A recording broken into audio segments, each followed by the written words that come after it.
Right. Good morning, good afternoon, good evening, wherever you are, whenever you're able to catch this snippet into the world of APA. I am joined by Siobhan Crosby, APA's CEO, and in this snippet, we're going to outline the oath of commitment to ethical working. It's a bit of a mouthful, Von. You don't want to say that on a Friday night. Talk us through the background of having an oath.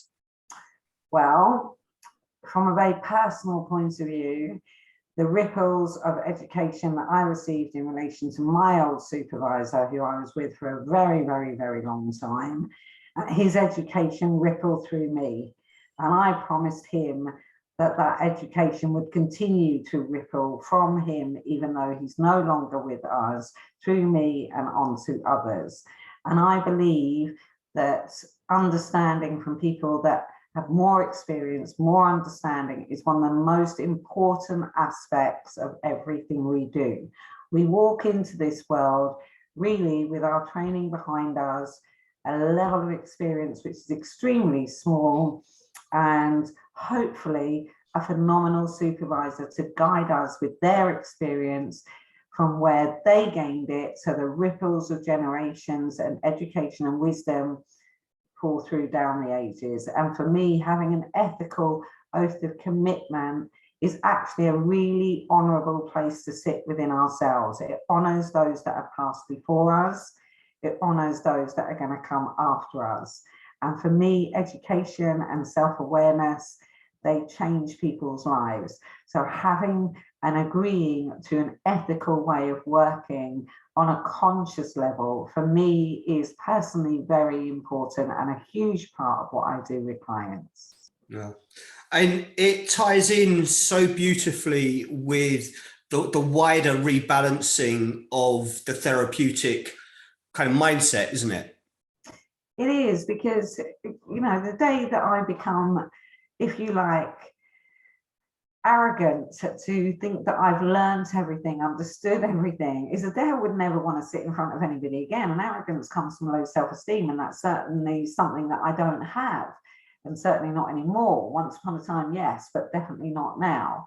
And if we don't honor the education that is given to us and share that education, bear in mind, we share it as much for the therapist to do the best by the client in front of them. And if that isn't what we're in this role for, then personally speaking, being blunt, I don't think we ought to be within that role.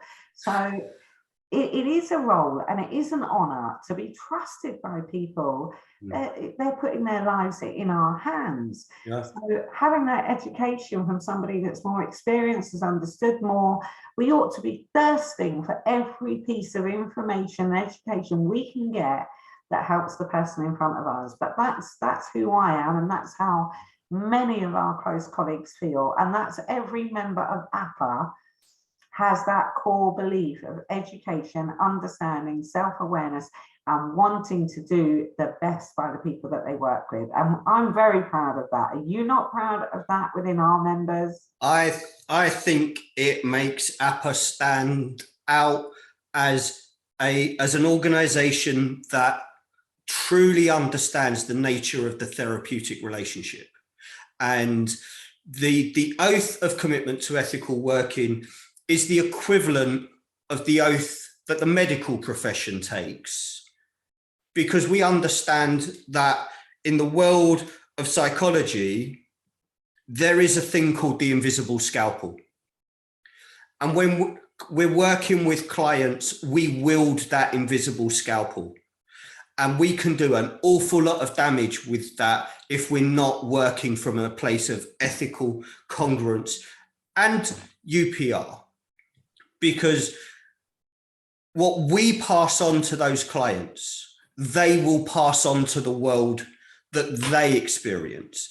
And if we've got that wrong, if we've not been ethical in our approach and our passing on of that knowledge that we have, then it dilutes that negative transference down and out into the world.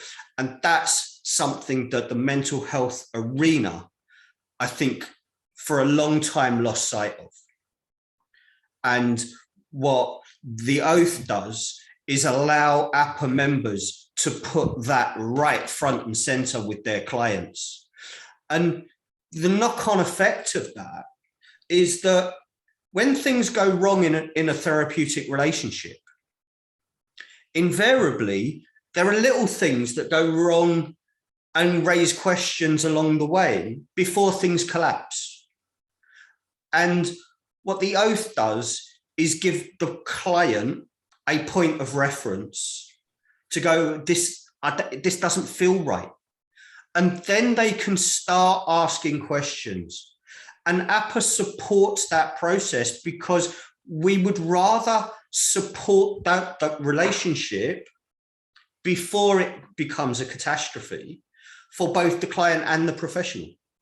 Yeah, and working the opposite way from the positive perspective, when you are and have integrity with yourself and you are able to recognize who you are through your own self-awareness, it's not about being perfect. And I really will stress that it's not about perfection. It's about knowing when you have made a mistake, being aware that you've made a mistake, owning that mistake and taking responsibility for that mistake. Now, in 20 years of practice, I haven't gone through that entire 20 years doing absolutely everything perfectly right. You know, there's been times when I've missed an appointment because for whatever reason, something's gone really wrong. And truth be told, I hold an ethical responsibility for the repercussions of that. I know how I manage that. I know how I deal with that. I know how I work with my clients with that.